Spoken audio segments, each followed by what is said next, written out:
안녕하십니까. 여의도 24시입니다. 이번 시간에는 서지문 교수라고 있습니다. 고대 영문과 명예교수인데 이분이 쓴 글을 여러분들하고 한번 같이 읽어보려고 합니다. 제가 이 글을 여러분들하고 공유하려고 하는 이유는 그렇습니다.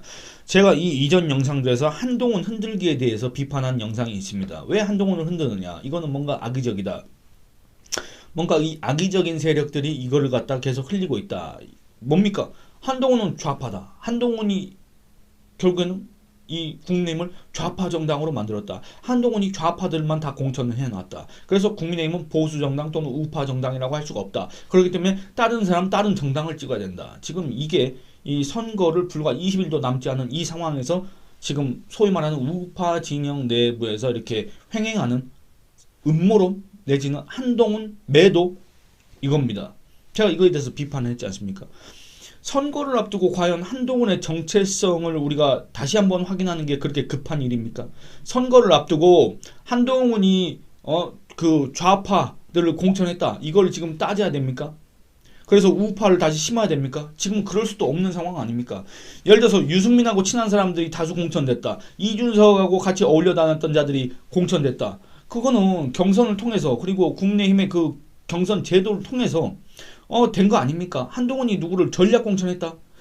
한동훈이 자기 사천한 일이 없다. 자기가 개인적으로 추천한 일이 없다. 밝히고 있는데 만약에 사천을 했다고 한다면 그거에 대한 객관적인 근거를 제시하면 되는데 그런 근거는 지금까지 나온 일이 하나도 없지 않습니까? 그러면 뭡니까? 근거 없는 주장일 뿐이다 그겁니다. 그러면 근거 없는 주장을 하필 이 선거를 앞두고 하는 이유는 뭐겠습니까? 분명 거기에는 이유가 있을 겁니다. 이걸로 인해서 이득을 보는 자들이 그런 걸 할 수밖에 없지 않습니까? 누가 이득을 봅니까? 국민의힘 외에 국민의힘의 이 의석을 뺏어 먹으려고 하는 그 세력들이 바로 이런 음모론의 근원지다. 이렇게 의심할 수도 있을 거 아니겠습니까? 그 근원지에 대해서는 제가 말씀 안 드리겠습니다. 한동훈을 매도해서 한동훈을 흔들어서 국민의힘을 망하게 해서 국민의힘의 의석을 뺏어가서 이득을 보려고 하는 자들이 과연 누구인가? 그거에 대해서는 제가 얘기하지 않겠습니다만 여러분들이 아마 다 아실 겁니다. 그거는 특정 진영이 아닙니다. 좌쪽에도 있고 우쪽에도 있습니다. 그리고 국내임 내부에도 있을 수가 있습니다. 왜? 한동훈이 망해야 자기한테 기회가 온다. 이런 생각을 하는 사람들이 분명 있습니다. 왜 그렇습니까? 한동훈이 이번 총선을 성공으로 이끈다. 그래서 국민의힘이 과반 의석은 아닐지라도 다수 의석을 차지해서 제1당이 된다. 그러면 성공이지 않습니까? 한동훈의 성공이라고 평가받을 수밖에 없지 않습니까? 왜 그렇습니까? 이번에 총선에 들어가기 전에 저 국내임은 완전히 거의 폭망지경에 다다랐지 않습니까? 여러분들 만약에 지금 현재 김기현이라는 사람이 거의 계속 국민의힘 대표를 맡고 있다고 생각해 보시기 바랍니다. 어떻겠습니까? 지금 이와 같은 분위기가 나왔겠습니까? 절대 그렇지 않습니다. 그런 걸 생각해 봤을 때 한동훈이 망하면 한동훈이라는 대선 주자가 사라지면 한동훈이라는 아주 유력 범여권 유력 대선 주자가 사라지면 그 틈을 비집고 들어갈 사람들이 몇 명 있지 않습니까? 그들 중에서도 이런 거에 동조하고 이런 걸 갖다가 이용하면서 흔드는 사람들이 있을 수도 있다. 이런 의심이 당연한 거 아니겠습니까? 그런 면에서 이 한동훈 흔들기는 상당히 악의적이고 상당히 이 뭐랄까 제살 깎아먹기 동족 상잔, 동족 학살 이런 것과 같다. 이렇습니다. 왜 그거를 지금 이 선거라는 어떻게 보면 절체절명의 국가의 운명을 좌우하는 이 선거를 앞두고 그런 짓을 할 수가 있겠습니까? 그렇기 때문에 더욱 악의적이다. 이렇게 얘기할 수밖에 없겠습니다. 근데 그런 취지에서 제가 비판을 했는데 이 서지문 교수가 이 뉴데일리에 칼럼을 썼습니다. 이 칼럼을 보면은 제가 그동안에 얘기해왔던 거를 이 서지문 교수가 상당히 좀 개인적인 감정을 넣긴 하지만 정제된 표현을 써서 정리를 해봤다.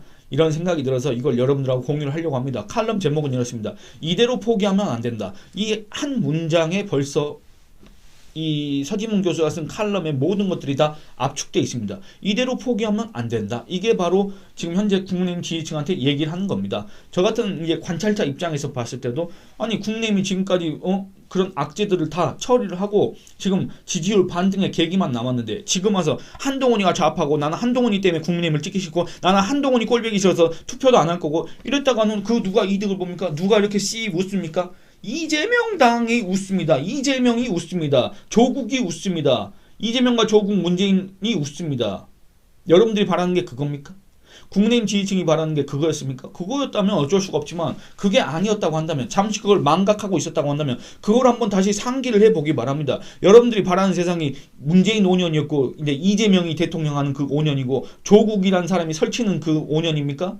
어떻게 보면 그게 20년, 30년, 100년이 될 수도 있는데 이해찬이가 말한 50년 집권을 할 수도 있는데 여러분들이 바라는 세상, 여러분들이 바라는 대한민국이 그겁니까? 어떻게 보면 그렇게 될 경우에는 대한민국 자체가 이제 없어질 수도 있다. 이렇게 걱정하시는 분들이 많지만 어쨌든 여러분들이 나라, 여러분들이 좋아하는 나라, 여러분들이 선호하는 나라, 여러분들이 그 꿈꾸는 나라가 바로 문재인과 같은 이재명과 같은 조국과 같은 자들이 그렇게 정치판에서 우리 국민들한테 내로남불을 실천하고 호령하는 그런 대한민국을 만드는 걸 여러분들이 바라는 겁니까? 그렇다고 한다면 투표를 안 해도 됩니다.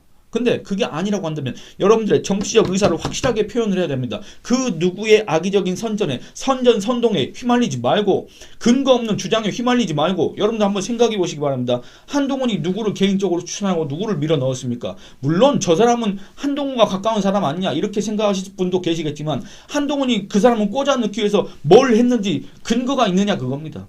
근거가 없으면 그거는 근거 없는 주장이고 그거는 일종의 모략입니다. 안 그렇습니까?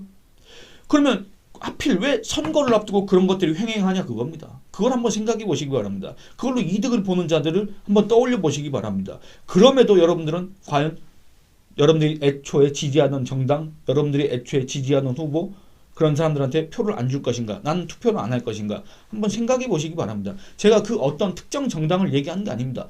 우리나라 5,100만 중에서 유권자가 4천만이라고 한다면 그 4천만 모두가 다 그런 생각을 갖고 있어야 됩니다. 안 그렇습니까? 근데 그 비교죠. 더불어민주당이나 조국당이나 이런 지지층이 있지 않습니까? 여기는 아주 확고합니다. 저는 그것도 근거가 없다고 생각하지만 그들의 그 믿음도 근거 자체는 없는데 이 사람들은 아주 확고합니다. 그 누가 옆에서 이재명이가 온갖 범죄 혐의와 의혹을 받고 있는 그 아주 사실상의 거의 범죄자나 비슷한 사람이다 이렇게 얘기를 하더라도 어떻게 조국 같은 자를 그래 지지할 수가 있냐 그렇다고 하더라도 저 사람들은 지지를 하지 않습니까? 근데 여러분들은 한동훈이 좌파라는 근거가 어디 있으며 한동훈이 국내인 공천을 아주 엉망으로 했다는 근거가 어디 있습니까? 그 중에서 몇몇 인사가 문제가 있다고 하더라도 그걸 갖고 한동훈 전체를 평가할 수는 없지 않습니까? 그걸 가지고 한동훈이 들어와서 국내인 지지율이 올라가고 지금 현재와 같은 분위기가 된 거를 갖다가 무시할 수는 없지 않습니까? 근데 선거를 불과 20일도 안 남긴 이 상황에서 한동훈이가 좌파이기 때문에 안 찍는다고? 그게 과연 설득력이 있다고 생각하십니까? 그런 의미에서 서지문 교수는 이제 이런 식으로 이런 칼럼을 썼다. 이런 생각이 듭니다. 계속 읽어보겠습니다. 부제목은 이렇습니다. 한동훈 비판만 할 상황이 아니다. 아주 그 한가한 소리다. 이런 얘기입니다. 지금 한동훈 비판하고 한동훈은 좌파다 소리 지르고 나 한동훈 때문에 국민의힘 안 찍는다. 이런 소리를 할 상황이 아닙니다. 그렇게 배부른 상황이 아닙니다. 여유롭지가 않습니다. 40 총선 투표로 대한민국 지켜야 한다. 이런 얘기가 나오지 않습니까? 국민의힘 지지층에서는. 제가 관찰자적 입장에서 봤을 때는 그렇다는 얘기입니다. 그러면 여러분들 제 영상을 보시는 분들 거의 대다수는 국민의힘 지지층 아닙니까? 국민의힘 지지층 안에서는 분명히 어떤 게 가장 급선무입니까? 총선에서 투표를 해서 이 대한민국을 지켜야 된다 그런 공감대를 이루고 있지 않습니까? 근데 그것보다 한동훈이가 좌파인지 아닌지 그걸 확인하는 게 지금 중요한 겁니까? 그거는 이 제목 그대로 한동훈 비판만 할 상황이 아닙니다. 지금 그렇게 여유로운 상황이 아니다. 제가 이렇게 훈수를 두는 입장에서 보면 너무나도 그게 뻔히 보인다. 이런 얘기를 하고 싶습니다. 그 칼럼 내용을 읽어보겠습니다. 뭐 많이 썼습니다만 그건 이제 다 제가 중략을 하고 다 이렇게 요약을 하고 이렇습니다. 한동훈은 가는 곳마다 열렬한 환호를 받았다. 그래도 그가 아이돌급 인기에 취해 분별력이 흐려지는 것 아닌가 하는 걱정은 하지 않았다. 그만큼 그의 성숙도를 신뢰하게 된 것이다. 원래 나는 정치적 기대주에게는 진중함과 무게감을 기대하는 쪽이다. 하지만 한동훈에게는 그의 재기발랄함도 큰 정치적 자산이라고 생각했다. 어디선가 한 장애인이 자기를 보러 왔다니까 한동훈이 빠른 걸음으로 달려가 그를 반갑게 맞아주고 같이 셀카를 찍는 것을 보았다. 이렇게 얘기를 합니다. 여러분들 지금 또 한번 생각해 보시기 바랍니다. 지금 만약에 국민의힘 대표가 김기현이었습니다. 김기현이었다고 하고 그다음에 지금 더불어민주당 이재명 당이지 않습니까? 이재명 당이 있습니다. 어디가 더 뭔가 늙어 보이고 어디가 더 뭔가 지쳐 보이고 어디가 뭔가 더 낡아 보이고 오래돼 보이고 그렇습니까? 뭐 제가 봤을 땐 비슷비슷한 것 같은데 그러면 이재명과 한동훈이 이렇게 있습니다. 그러면 이제 어떻습니까? 이게 바로 지금 한동훈이 오고 나서 국민의힘이 겪은 아주 큰 변화입니다. 눈에 잘 보이지는 않지만 잘 느끼진 못하지만 이게 아주 큰 변화입니다. 국민의힘이 더불어민주당보다 젊다는 지금 이미지를 갖고 있습니다. 여러분들 한동훈 비대위원장이 가는 곳에 몰려드는 사람을 보시기 바랍니다. 그 인파의 규모도 규모이지만 그것도 중요한 겁니다. 왜냐? 여러분들 박근혜 전 대통령 이후에 이 새누리당, 자유한국당, 그 다음에 뭡니까? 미래통합당, 국민의힘 이렇게 정당 변천을 했는데 그 중에서 그 당의 대표나 또는 유력 인사가 어디를 이렇게 갔을 때 이 정도의 인파가 모인 적이 있습니까?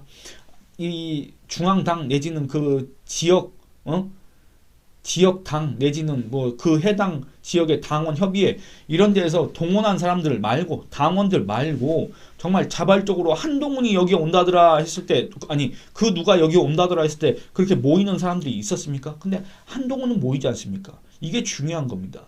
이런 인파를 모을 수 있는 이런 스타성이라고 해야 될까? 이게 중요하다 그겁니다. 한동훈의 역할은 사실 그겁니다. 여러분들 예를 들어서 제가 지금 어디 국회의원 후보로 나섰습니다. 국민의힘 후보로 나섰는데 제가 길거리에서 백날 떠들어본들 누가 제 얘기 들어주겠습니까? 사람이 모이겠습니까? 안 모입니다.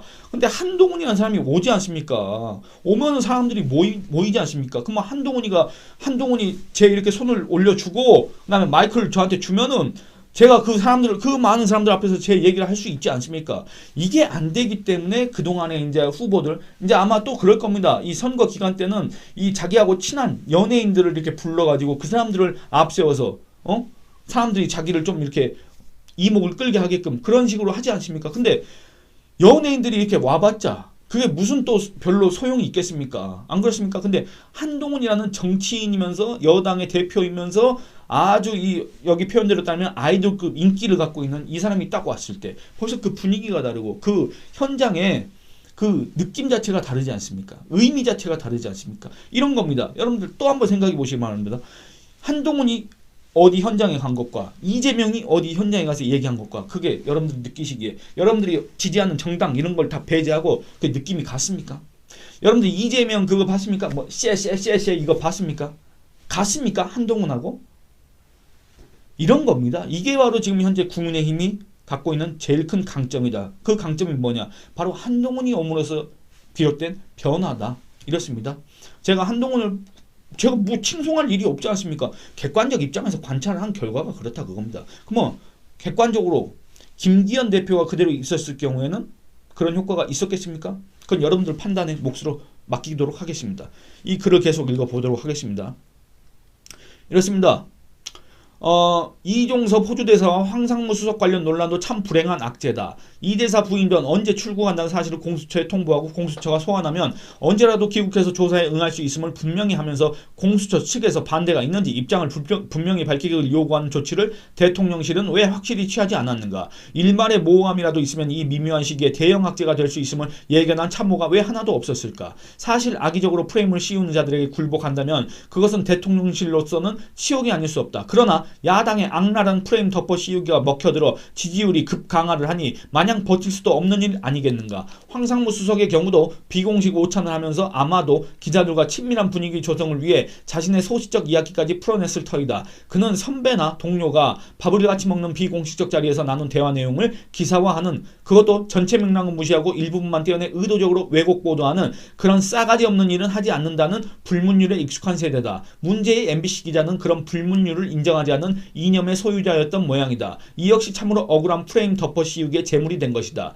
대통령실은 즉각 모임의 분위기와 황수석 발언의 의도 그리고 그 MBC 기자의 정파적 의도를 알리는 대대적인 홍보전을 전개했어야 하는데 시기를 놓쳐버렸다. 사태가 걷잡을 수 없이 혼란에 빠진 후에는 황급히 수습할 수밖에 없었다. 그렇습니다. 이게 바로 제가 대통령실의 소위 대통령 참모들이라고 대통령 측근들이라고 지금 모여있는 자들에 대해서 그 수준 그 정무적 감각에 대해서 비판한 이유가 바로 이것 때문에 그렇습니다. 그들이 억울할 수 있습니다. 그건 제가 충분히 알고 있습니다. 이종섭 대사 그것도 제가 법적으로 절차적으로 아무런 문제가 없다는 거는 잘 알고 있습니다. 그러나 이것들이 밖에서 그거를 소상히 알 수 없는 그리고 알 필요도 없다고 생각하는 그런 사람들 봤을 때는 뭔가 저거는 이상하다 그겁니다. 그런 인상을 왜 주냐 그겁니다. 그러면 그런 인상을 줬으면 즉각적으로 대응을 하든지 그런 것도 아니고 그냥 법적으로 아무 문제 없다 그냥 이것만 외치고 있으면 그것만 돌림노래처럼 되뇌이고 있으면 누가 그걸 알아준답니까? 그걸 하라고 누가 정무수석하고 비서실장 하라고 했습니까? 그런 거를 대통령이 그 순간적으로 그거 오판할 수 있는 그런 가능성을 옆에서 참모들이 이렇게 해줘가지고 정무적 판단을 내리라고 이렇게 옆에 참모들 두는 거 아니겠습니까? 근데 그런 것도 못하는데 어떻게 참모라고 할 수 있고 어떻게 측근이라고 할 수가 있습니까? 제가 얘기한 것과 똑같은 내용입니다. 이 두 사람 모두 대통령실로서는 억울할 수밖에 없는 일이다. 선거에 악영향을 주더라도 원칙대로 버티고 싶었을 것이다. 한동훈도 그 점은 이해하겠지만 지지율이 15%나 하락했는데 어찌 조바심이 나지 않을 수 있겠는가. 사실 국민의힘이 과반을 차지하지 못하면 윤 대통령은 식물 대통령이 될 수밖에 없는 상황이다. 한동훈이 승리를 위해 죽을 각오로 뛰고 있는데 대통령실은 돌 붙여같이 버티는 듯하니 용산에 대고 그러다간 누구보다 당신이 먼저 죽는다는 절규를 어찌 하지 않을 수 있었겠는가. 지금 이 시점에서 한동훈에게 실망했다. 우파는 모두 무기력하게 불구덩이 앞에서도 머뭇거리긴 하는 바보들이다. 같은 불평이나 하면서 다시 한번 읽어보겠습니다. 지금 이 시점에서 지금 이제 총선이 며칠 남았습니까? 20일도 안 남았습니다. 지금 그 시점에서 한동훈에게 실망했다. 우파는 모두 무기력하게 불구덩이 앞에서도 머뭇거리긴 하는 바보들이다 같은 불평이나 하면서 이번 선거도 망쳤다. 선거날 꽃구경이나 가야겠다 같은 말이나 하고 있어서는 안 된다. 이렇습니다. 얼마 전에 어느 30대 젊은이가 이러다 이 나라가 좌파에게 먹혀서 자기는 나라 없는 국민이 될까 두렵다고 했다. 정말 어떻게 되찾고 어떻게 되살려서 여기까지 온 대한민국인가. 이재명의 실체와 속내를 아직도 모르는 국민이 많은 것 같아 애가 탄다. 모든 자유시민은 4월 10일 투표로 운동권 독재를 종식하고 벼랑 끝에서 나라를 건져 올리기에 힘을 모아야 한다. 물론 요 마지막 이재명의 실체와 속내를 모른다. 그리고 운동권 독재 이런 것들은 분명히 국민의힘 지지자 입장에서는 반길만한 얘기지만은 이제 저 같은 관찰자 입장에서 다시 얘기를 해보자면 지금 이 총선을 얼마 앞두지 않은 시점에서 여러분들 한번 생각해 보시기 바랍니다. 더불어민주당 지지층 입장에서 한번 또 생각해 보시기 바랍니다. 그 사람들이 이재명의 어떤 혐의와 그런 의혹들을 모르겠습니까? 알고 있습니다. 알고 있음에도 윤석열 정권에 대한 그런 증오심, 적개심이 훨씬 더 크기 때문에 이재명에 대해서 그거를 다 눈 귀를 막고 그냥 지금 현재까지는 더불어민주당이 이겨야 된다. 그거 하나로 지금 뭉치고 있는 겁니다. 그렇기 때문에 지금 여론조사에서도 소위 진보라고 자처하는 자들이 더 많고 실제 여론조사 결과도 더불어민주당 지지율이 올라가고 있고 각 지역에서 더불어민주당이 유리한 곳이 많아지고 있고 그렇지 않습니까? 근데 국민의힘 지지층은 뭡니까? 국민의힘 지지층은 지금 와서 한동훈에게 실망했네. 여러분들 이재명에게 실망한 사람이 더불어민주당 지지층에 없겠습니까? 훨씬 더 많지 않겠습니까? 근데 지금 와서 한동훈에게 실망해서 나는 선거날 꽃구경이나 가야겠다. 이런 소리를 하는 사람들이 있습니까? 그런 사람들이 지금 자유민주주의를 얘기할 자격이 있습니까? 그런 사람들이 대한민국을 걱정할 자격이 있습니까? 한번 진지하게 자기 자신을 돌아보길 바랍니다. 이 얘기를 하고 싶었습니다. 이 영상은 이만 줄이겠습니다. 감사합니다.